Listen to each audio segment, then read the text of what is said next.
Hey everyone, welcome back to my channel. Before I get started in this game, I want to talk about a little transparency. First, I want to say thank you so much for the influx of subscribers, but I want you guys to know that I am not the end-all, be-all. I'm not like the best player in the world. I'm a normal player. I go 1-8 sometimes in lane. I got destroyed in lane by this Jax. Sometimes the team in general doesn't have a good game. This game, for example, went 4-13. And of course, the dreaded loss streaks. This is 4 losses in a row. It happens to everyone, right? So it is what it is. I just want to make sure you guys know that my advice isn't always going to be perfect, and the gameplay I have isn't always perfect. We're all learning, we all grow together as a community. But with that said, let's get started with this video. Thank you guys for listening to that little rant there. So we're going up against a Nautilus, a Xayah, a Brand, a Blitzcrank, and a Rengar. All of these guys have some sort of CC or crowd control in their kit. For that specific reason, I did not build Blade of the Ruined King first. The other reason is because Nautilus and Rengar are duos, and that means if I were to engage on Nautilus at the wrong time, I'd get CC chained, and Blade of the Ruined King's passive of stealing 25% movement speed will go to waste. Of course, the 9% physical damage, depending on their current health, is nothing to ignore. I just prefer to go Bloodthirster for sustain as opposed to Blade of the Ruined King, but that's just a personal preference.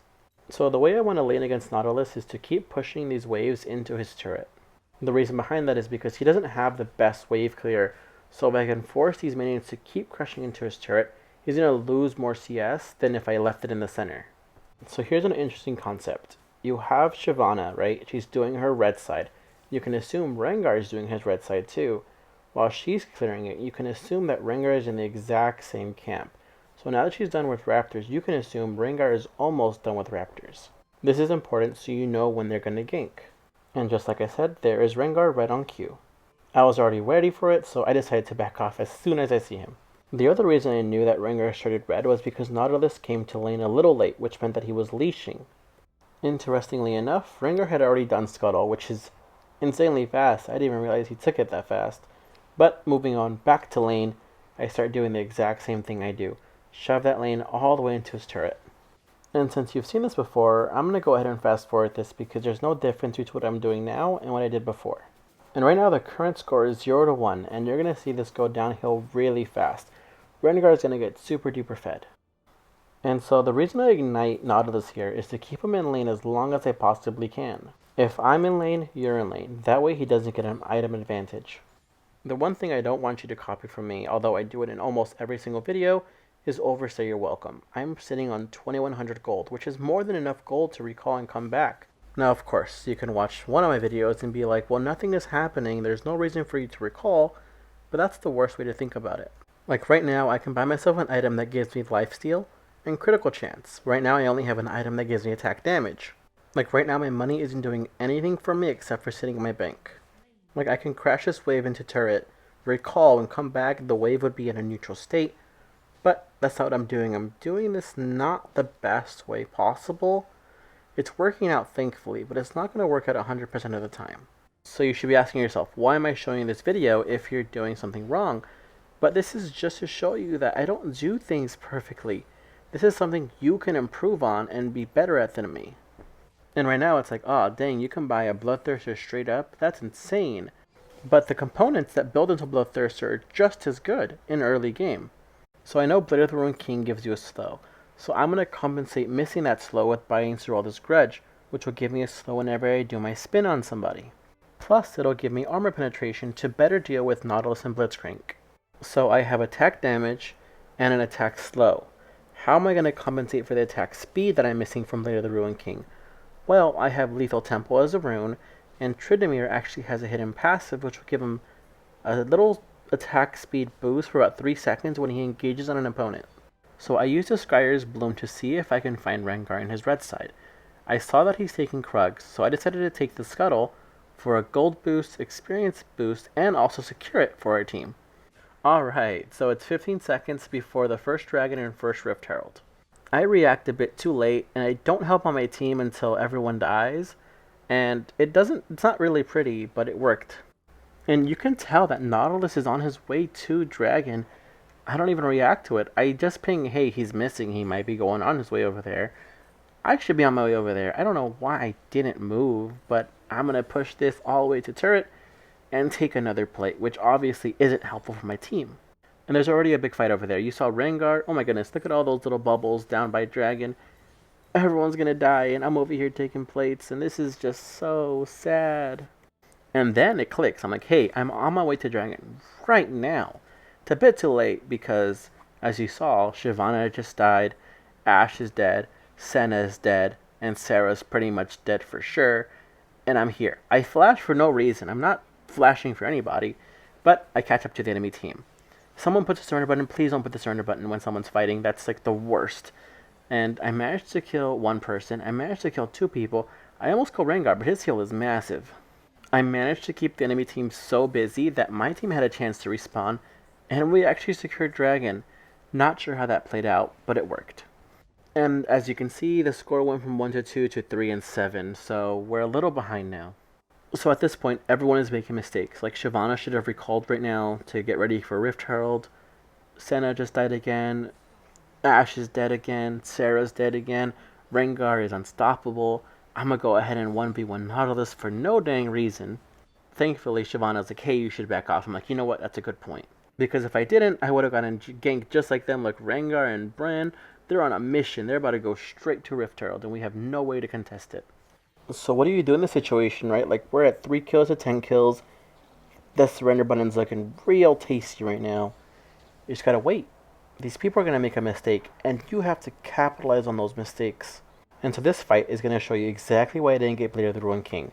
So I'm gonna go ahead and attack somebody, and look, stun locked for about good 5 seconds. Like, I'm not even moving anywhere. So Bloodthirster here is helping me out. I got heals for days. I didn't die at all because thankfully I have so much sustain. And just like that, I'm back to almost full health. And I have Chivalrous Grudge. I can purchase it, and what do? My bad habit of just hanging out here. Senna can take this farm for whatever reason. I should just recall. But nope, look at me. I'm just walking straight for no reason. Like, dude, just recall, my guy. I have been part of 4 of the 5 kills, so I'm a pretty important person in this game. And right here, I don't even notice Rengar just destroying Senna. I don't even take the turret, so I was here for no reason, and I just die. And the worst part about this is that this was completely avoidable. They managed to take first tier turret anyway, and that's just so much gold for them. So let's take a look at how the game is standing right now currently. So no one is doing so hot in my team. Senna's 0-5, Sarah's 0-2, Ashe is 1-2, and they are just popping off. Rengar is 7-0, and Xayah is 5-1. And again, this isn't meant to BM anybody or make them feel bad. I showed you my previous records earlier. I've had games like this, so there's no reason for me to start pinging them or making them feel better about their score. Just play the game yourself and hope for the best. Focus on your own things. Alright, so what are you supposed to do in this game where it all seems lost? I would suggest applying pressure where the enemy team isn't, or where the least amount of enemy pressure is. In middle lane you have Brand. At bottom lane you have Rengar, Blitzcrank, and Xayah. That means that Nautilus is the only person defending Baron lane. And obviously Nautilus is the tank. He's not going to do damage to you. He's just going to be annoying because you can't kill him. So I'm going to apply pressure where the enemy team technically isn't. And I'm going to take this turret, and you'll see Nautilus try to defend it, but I'm just going to ignore him and take this for free. And for science, you'll see that I'm doing pretty much 1 damage per hit, and it's a pointless fight, so I just back off. And yes, the announcements are going to say that my team is dropping like flies again. Do you feel the obligation to help out your team when in situations like this? The answer might be yes, the answer might be no. I don't, at least not anymore. I used to go help out my team all the time. What would happen is that we'd lose team fights and we'd lose turrets. In this situation, even though Rengar is collecting kills like no tomorrow, we're collecting turrets. And at the end of the day, say it with me now, KDA does not win games, taking the Nexus wins games. How do you take the Nexus? By taking turrets. So even though Rengar is 9-0, aside from him taking Baron lane, he hasn't done anything to help out his team. For example, Senna and Ashe, they're not doing very well this game, but their turret is practically full HP. How does that make sense? Because they could be focused on purely KDA. And sometimes you have to wait for the perfect moment to join a fight. Right now you're going to see I'm going to slow this down. but Senna gets the most perfect slow, or stun, sorry. So she stuns Xayah. Xayah does kill Ashe, that sucks, it is what it is. But look at this stun. She managed to lock on Blitzcrank and Xayah. Sarah's gonna ult. I'm gonna spin and slow them. Shyvana's also gonna ult. This is just so perfectly executed. It's insane. So that's a dead Xayah. That's also a dead Blitzcrank. So I'm gonna flash past the wall to go kill some other folks like Rengar and keep my squishies away from Rengar. So the reason I did this is because if I didn't flash past that wall, Rengar would have just jumped onto my squishies and that would have ended up in a loss for us. I'm face checking him, so he has no choice but to fight me. And because of that, Sarah and Senna had the freedom to just do a lot of damage. That fight ended up in a quadra kill for me. It could have been a penta if I didn't flash past the wall to kill Blitzcrank, but if I had stayed for Blitzcrank, Rengar had the freedom to attack Senna and Sarah. So it was for the greater good that I sacrificed my penta kill. Some of the Eagle Eye viewers might have seen that I showed Shyvana's route from the fight to Dragon Lane. I thought that she'd be a lot faster at this, but she was a little too slow. Slow enough, in fact, that Rengar managed to catch up to her and actually kill her behind the dragon pit. Now, unfortunately, I don't see a way out for her aside from the fact that she could have probably recalled behind the turret. It is what it is. Like, you're going to see Rengar pop his head out, kill her, and before we even get to the dragon pit, the enemy team already takes dragon. So there's really nothing you can do. There's no counterplay. We just, treated one for one. They took Ocean Dragon and we took Rift Herald. And just like before, how are you going to win this game? By applying pressure elsewhere. So you see Blitzcrank and Nautilus at Dragon Lane. That means that Nautilus isn't going to defend Baron Lane. Now Xayah pops up and Bren is in middle lane. That's 4 people. I can deal with Rengar in a 1v1. However, he shows up at bottom lane too, or Dragon Lane, sorry. That means that I know where all 5 of them are. I'm going to take this Rift Herald directly to Baron Lane and drop it and take this turret. And since I'm applying pressure, Nautilus is leaving Dragon Lane. That means there's only 3 people left. Xayah dies. That means there's 2 people left. Rengar and Blitzcrank are running away. Brand leaves middle lane, and middle lane is actually pushing towards the red side. And Nautilus is there, Brand is there, so I'm going towards middle lane and also applying pressure there. However, Blitzcrank and Rengar are coming this way because they ran from Dragon Lane to this side. And there's Blitzcrank. Rengar has to be here somewhere unless you're recalled, and I'm just going to get CC'd to death. Thankfully, I have enough sustain to survive all this damage. You also have to realize that I'm fighting 2 tanks and Bran, so Bran is the one that's dealing the most damage. So once I get a chance, I'm going to go straight for Bran and kill him because he's a squishy. And there's Rengar. He looks upset because his invitation to the party was a little delayed. Unfortunately, I didn't push him away, but it didn't matter because Xayah flashes and kills me anyway. Alright, now that we're back, we're going to start looking for ways to defend and maybe take Baron for ourselves. And the most important thing here is to understand where you're positioning yourself and who you're targeting. So Rengar goes first. I'm going to ignore Nautilus. I'm going to go straight for Bran that's behind him. If I had focused on Nautilus, Bran would have the freedom to just use his abilities and kill all my team because they do a lot of AoE. Now this is a really important fight because it kind of signifies why Tryndamere sometimes isn't the best to go into team fights.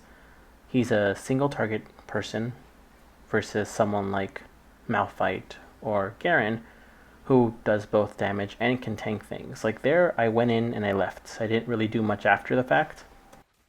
So if you're someone who is really interested in learning team comps and, what synergizes with what, who synergizes with who, and who's a counter for whom, this really isn't the best way to show you because Tryndamere is countered by pretty much everyone here because of all the CC they have.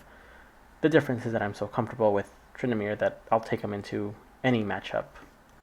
But yeah, you just saw there I got caught by Blitzcrank. I had to use my ultimate and I just got stuck there, right? Like I didn't do anything for the team aside from burn my ultimate. And so you're going to see Rengar just jump into the enemy team, or our team at least. And because of that, everyone followed through with him. So Nautilus died because of him, Blitzcrank is dead because of him, Xayah gets away, but that's because she's super duper fast. Here I do a nice little dodge from Brand, but that's the big reason why you don't always want to follow the person who's super fed. And here's where the game gets a little, I'm not sure what the word is, but let's just say it ends up being tied. So there's 3 enemies dead. You got Nautilus dead, Rengar dead, and Blitzcrank dead. They only have their front line left. I'm telling my team, hey, go for Baron while I keep these guys busy. That's the whole purpose. I'm trying to zone them out. They haven't started Baron. Now the death timers are pretty much over, and they're still chasing the kills. The reason I'm doing this is so they can secure Baron without having to deal with enemy champions. Unfortunately, miscommunication happens in this game, so we don't secure Baron even though we had a nice chance to. And again, this is ranked, this is Masters Elo, so just for the people climbing and they're saying that we're stuck with X, Y, and Z type of Elo champions or hero or players, this happens in any Elo. It's just the name of the game when it comes to not having the best way to communicate. And unfortunately here, Blitzcrank gets away. I didn't kill him, he was like 1 HP. The other thing I didn't do is I didn't notice Rengar. So if you go back there, I completely ignored Rengar. Now you think I would learn my lesson from the first time this happened, but I didn't. So I'm telling my team, attack Baron. I'm going to go and try to take this turret. If the enemy comes, they'll be focused on me. Unfortunately, it doesn't happen. You'll see Shyvana is taking the red buff as opposed to focusing on Baron. And now it's too late to get Baron.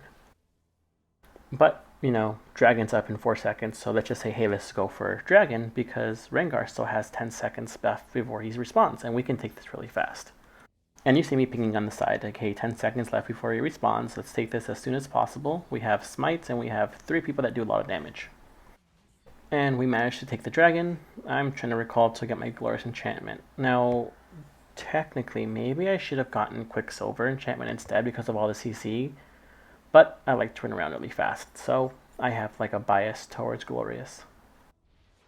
So the main reason why this is so important to understand that turrets are more important than kills is because look at Rengar. He has 16 kills, I have 13, but I still have more gold than he does by 1,000 gold. The main reason for that is because I'm focusing on objectives. I've been taking turrets as opposed to securing kills. After a certain point, like Ashe is 1 in 7. After 5 deaths, you're not worth that much gold. So he's killing people that aren't worth as much, but I'm taking turrets that are worth always a lot of gold. But I am susceptible to make really silly decisions. Like in this situation, after this fast forward part, you'll see that I chase blindly, I think it's Brand, and I just dive them all and I die. Just like what Rengar did earlier. He assumed that his team would be able to back him up. Just like here, I completely separate from myself and my team. So even though I do kill Brand, I give somebody like 400 gold because of my killing spree. So was this kill really worth it? Definitely not. I could have played a lot smarter.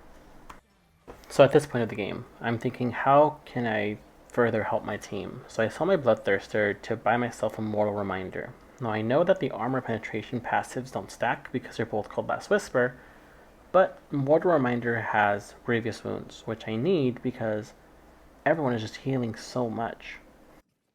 And as always, I'm trying to find a way to push these turrets to further get, more map presence. I see that Dragon's Lane only has like 118 HP, so I can just spin in there and auto attack it to death. But I see Brand there, so I, go back and not engage on that because I would just die from a turret dive and that'd be silly. And it looks like everyone's trying to converge on my location because you have Rengar coming from middle lane, Nautilus is looking for me, Blitzcrank is here, and if we try to trap Rengar here, we almost did it. Senna almost caught him, but we didn't, so again, we just back off. There's no reason for us to do a bad fight, especially right now, because if we get aced, we lose the game. And again, here's another team fight in which another top lane would probably be more suited for this, like a Malphite or a Garen, or maybe even Set would have been more useful than a Tryndamere in this fight. I can't really do anything if I can't find an opening, and we just get picked off pretty brutally, so look at all this CC. Like, at this point, we're pretty much screwed, so I just gotta get out of there. Like, I can't survive this fight anymore. But thankfully, you take advantage of the enemy team's myopic vision. So they are chasing Senna all the way down. So this lane is free for me to push. Like, no one is gonna stop me from pushing this turret. So this turret is mine. And I try to maybe relieve the pressure from Dragon, but I see Rengar return to Dragon, so I'm like, dang, gotta bust a U-turn here and see if I can catch him. I actually almost had him. Unfortunately, he has Smite, so no matter what, he'd take it for sure. And Xayah was actually there too, and I almost died because of her. So now they have Elder Dragon, which makes the fights even harder to do so because they have an execution after, an X amount of percentage of health. So I recall and I group with a team. At this point, we can't really risk singling ourselves out, and we have to wait for the enemy team to make a mistake, and thankfully they do. And I'll just show you what they make. So at the top you see Brand and Xayah. B means that the tanks that are going to come from the river don't have damage. Out of nowhere, Rengar shows up. So what do? I ignore the tanks and I go straight towards the damage dealer, which is Rengar. Again, positioning here is always so important. If you can pick off the people that do damage, the fight's a lot easier. Like Rengar is an issue, so now look at how confident my team is at fighting everyone else. I almost die, and so I get out of there almost immediately. And so at this point, 3 enemies are dead. Xayah and Blitzcrank are in the center. I'm going to try to see if I can push Baron Lane all the way to the end, maybe to the Nexus, or at least Inhibitor Turret. Thankfully, my team, which is right now consists of Senna, Ashe, and Seraphine, are keeping them busy, which means I am free to push this all the way to the end. No one is going to interrupt me. The 3 people that are dead still have 20 seconds for their death timer. Xayah just died. Blitzcrank is like 2 HP, so I kill him too, and then an ace, and then leads to victory. So thankfully my team stuck with me, and they did their purpose, which was keeping the enemy busy while I pushed to the Nexus. And so this is what it means to be a team fight game, right? Like, I couldn't have done this by myself, and thankfully my team didn't give up. They didn't surrender, and they didn't tilt. Good game. That was awesome. I think this was Diamond 1, so almost to Masters, and I've been kind of teeter-tottering between like Masters 10 and 15 marks. So that Grandmaster title eludes me still. But I hope this was fun. I hope you guys learned something. And as always, don't forget to like, comment, and subscribe for some more Wild Rift content.